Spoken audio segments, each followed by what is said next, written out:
తాడికొండ నియోజకవర్గం వెలకపూడిలో sub division police అధికారుల కార్యాలయాన్ని ప్రారంభించారు హోమ్ మినిస్టర్ అనిత. 2014లో సీఎం చంద్రబాబు అమరావతిని ప్రారంభించారన్నారు. వైసీపీ అధికారంలోకి వచ్చాక కార్యాలయాన్ని పట్టించుకోలేదని మండిపడ్డారు. రాజధాని కోసం రైతులు తమ భూములను త్యాగం చేశారన్నారు. పోలీసులకు ₹1 కోటి వరకు బీమా కల్పించామన్నారు. ఫేక్ వీడియోల ద్వారా చాలా మంది ఇబ్బంది పడుతున్నారన్నారు. ఇక వాటిని ఏపీ పోలీసులు సమర్థంగా ఎదుర్కొంటున్నారన్నారు. టెక్నాలజీ ఉపయోగించి తప్పుడు వార్తలు స్ప్రెడ్ కాకుండా చూడాలని సీఎం ఆదేశించారని తెలిపారు. వైసీపీ ప్రభుత్వంలో ఒక్క కానిస్టేబుల్ ఉద్యోగం కూడా ఇవ్వలేదని ఆరోపించారు. ఎస్డిపిఓ బిల్డింగ్ తుళ్ళూరు వెలగపూడి దగ్గర అమరావతిలో ఈ బిల్డింగ్ ఇనాగ్రేషన్కి ఇక్కడికి వచ్చినందుకు ప్రత్యేకంగా డీసీపీ గారికి, అదేవిధంగా మన ఏసీ గారికి, అదేవిధంగా మా ఎస్పీ గారికి అందరికీ కూడా పేరు పేరున నేను ధన్యవాదాలు తెలియజేసుకుంటున్నాను. ఎందుకంటే ఈరోజు పర్టికులర్గా దీని గురించి స్పెషల్గా చెప్పుకోవాలి. ఎందుకంటే 2014 నుంచి 2019 వరకు గౌరవ ముఖ్యమంత్రి గారు, మన గౌరవ చంద్రబాబు నాయుడు గారు ముఖ్యమంత్రిగా ఉన్న ఆ టైంలో అమరావతి రాజధానిగా ప్రకటించుకున్న తర్వాత ఎవ్రీవేర్ ఈ పోలీస్ స్టేషన్స్, అదేవిధంగా ఇన్ఫ్రాస్ట్రక్చర్ అంతా డెవలప్ చేయడానికి ఇక్కడున్న చాలామంది రైతులు ముందుకు వచ్చి వాళ్ళ భూముల్ని నిజంగా చెప్పాలంటే త్యాగం చేసి ఇక్కడ ఒక బ్యూటిఫుల్ అమరావతి, ఒక ప్రపంచంలోనే ప్రసిద్ధి చెందిన అమరావతి కట్టడానికి మా భూములు మేము ఇస్తున్నామని చెప్పి ముందుకు వచ్చి భూములు ఇచ్చిన చాలామంది అమరావతి రైతుల తాలూకా పుణ్యఫలం ఈరోజు మేమందరం కూడా అనుభవిస్తున్నాం. మళ్ళీ 5 సంవత్సరాలు దీన్ని పట్టించుకున్న నాదులు కూడా ఎవరూ లేరు.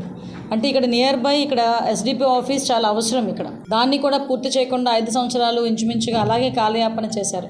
మళ్ళా తిరిగి ఈరోజు అమరావతి రైతుల పుణ్యఫలం, అమరావతి రైతుల కష్టం, నేను ఇందాకే చెప్పాను, మేమందరం ఇక్కడ ఎలా కూర్చోగలుగుతున్నామంటే ఆ రోజు అమరావతి రైతులు అందరూ పడ్డ కష్టం, 5 సంవత్సరాలు పడ్డ కష్టం.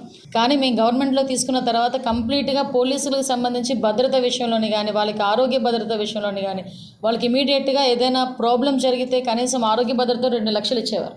అది కూడా ఈ రోజుకి ఒక డెంగ్యూ ఫీవర్కి బయటకు వెళ్తే, హాస్పిటల్కి వెళ్తే బయటకు వచ్చేసరికి 2 లక్షలు అయిపోయేది.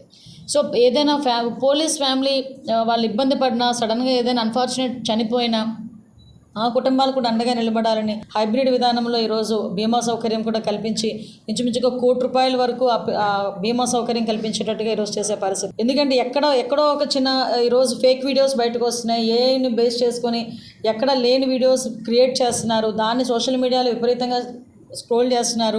పోలీసుల మీద లేనిపోని అబాండాలు వేస్తున్నారు. మొన్న రీసెంట్గా నేను ఎందుకు ఈ సందర్భంగా మీతో చెప్పాలి, ఉత్తరప్రదేశ్లో ఎక్కడో జరిగిన ఒక సంఘటన. వాళ్ళు ఏదో లారీ వెళ్తుంటే ఏదో వాళ్ళు ఆపిన తర్వాత ఆపలేదని ఒక ట్రాయ్ పట్టుకుని ఇస్తున్నారు. అది కావాలని మళ్ళీ ఇక్కడికి తీసుకొచ్చి ఆంధ్ర పోలీసులు అలా చేస్తున్నారని చెప్పి వైఎస్ఆర్సీపీ సోషల్ మీడియాలో దాన్ని పోస్ట్ చేసే పరిస్థితి.